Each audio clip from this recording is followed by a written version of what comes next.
Ready? Yes. वह प्रक्रम क्या है जिस पर दंड प्रक्रिया संहिता की धारा 319 के अधीन शक्ति का प्रयोग किया जा सकता है? पैरा। क्या दंड प्रक्रिया संहिता की धारा 319(1) में प्रयुक्त साक्ष्य शब्द का अर्थ केवल प्रति परीक्षा करके परख किया गया साक्ष्य हो सकता है, या न्यायालय संबंधित साक्षी की मुख्य परीक्षा में किए गए कथन के आधार पर ही उक्त उपबंध के अधीन शक्ति का प्रयोग कर सकता है? पैरा। क्या दंड प्रक्रिया संहिता की धारा 319(1) में प्रयुक्त साक्ष्य शब्द का प्रयोग एक व्यापक अर्थ में किया गया है और इसके अंतर्गत अन्वेषण के दौरान एकत्रित किया गया साक्ष्य भी आता है, या साक्ष्य शब्द विचारण के दौरान अभिलिखित किए गए साक्ष्य तक सीमित है? पैरा।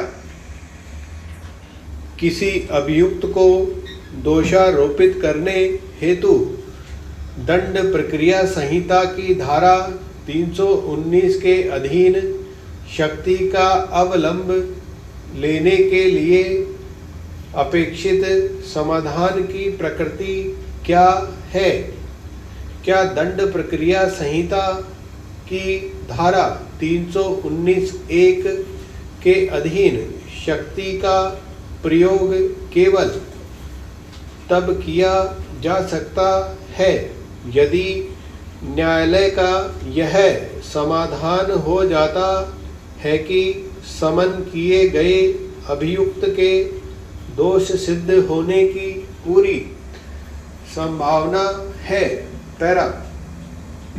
क्या दंड प्रक्रिया संहिता की धारा 319 के अधीन शक्ति का विस्तार उन व्यक्तियों तक होता है जो प्रथम इत्तला रिपोर्ट में नामित नहीं है, या प्रथम इत्तला रिपोर्ट में नामित तो है किंतु आरोपित नहीं किए गए हैं, या जिन्हें उन्मोचित कर दिया गया है?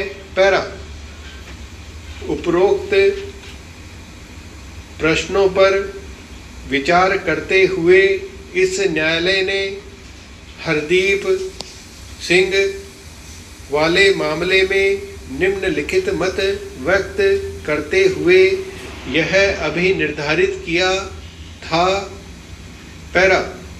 दंड प्रक्रिया संहिता की धारा 319 जूडेक्स डेमनेटर कम नोसेंस, जब दोषी दोषमुक्त हो जाता है तो न्यायाधीश की निंदा होती है, सिद्धांत से निकलती है और इस सिद्धांत को दंड प्रक्रिया संहिता की धारा 319 के अधिनियम में अंतर्निहित परिधि और भावना को स्पष्ट करते हुए अवश्य एक प्रकाश स्तंभ के रूप में प्रयुक्त किया जाना चाहिए।